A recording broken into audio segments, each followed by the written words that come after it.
அவசர கை குழம்பு, அது பாட்டுக்கு வதங்கட்டும்.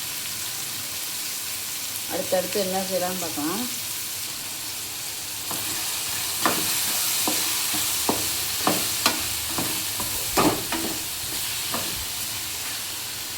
இப்போ இந்த கரண்டி தான் யூஸ் பண்ணுறேன், மரக்கட்டை கரண்டி. சுடவே மாட்டேது. இவ்வளோ நேரம் நம்ம தட்டிலே போட்டு வச்சா கூட சுடாது.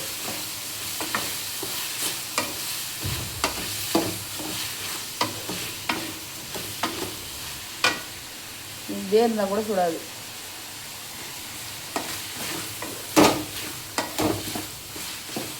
இந்த மாதிரி இன்னும் 2 மாடல் எடுத்திருக்கேன்.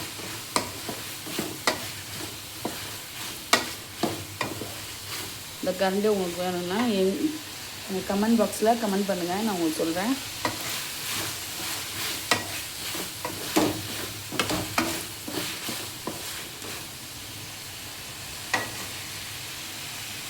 அது கொஞ்சம் நேரம் வதங்கட்டும்.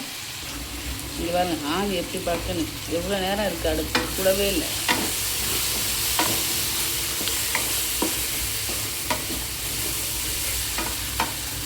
இந்த மாதிரி இந்த அலுமினியம் பொரிக்கஞ்சட்டியும் எவ்வளோ குவான்டிட்டினாலும் செய்யலாம். 2 கிலோ வரைக்கும் கறி செய்யலாம்.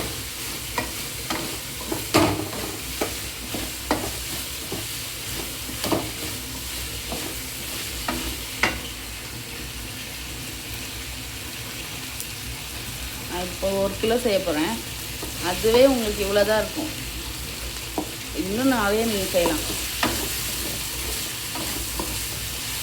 இதோட லிங்க்கு உங்களுக்கு வேணும்னா கமெண்ட் பாக்ஸில் சொல்லுங்கள்.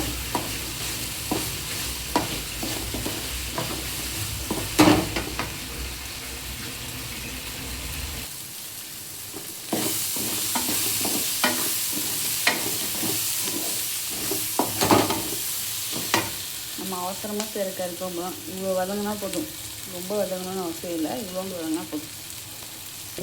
இப்போ இதில் இஞ்சி பூண்டு ஆட் பண்ணிடலாம்.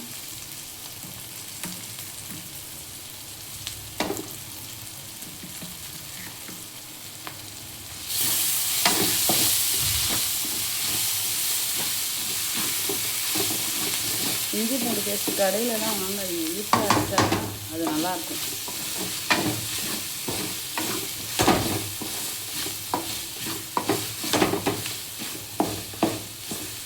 இதிலே மிளகாத்தூள், மஞ்சத்தூள், கொஞ்சம் கொத்தமல்லி தூள், கொஞ்சம் கறி மசாலா தூள் எல்லாத்தையும் போட்டு கொஞ்சம் எண்ணெயில் வதக்கிட்டு நம்ம பிளெண்ட் பண்ணிடுவோம்.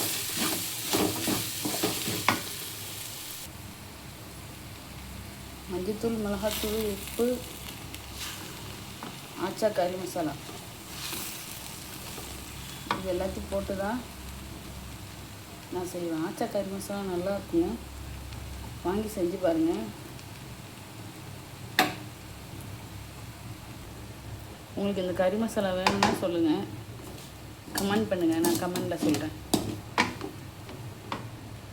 சரியா? அருமையான மசாலா, சூப்பராக இருக்குங்க கறி மசாலா. நான் அது போட்டே செஞ்சிடுவேன். மல்லித்தூள், மிளகாத்தூள் இல்லாமல் கூட செய்யலாம்.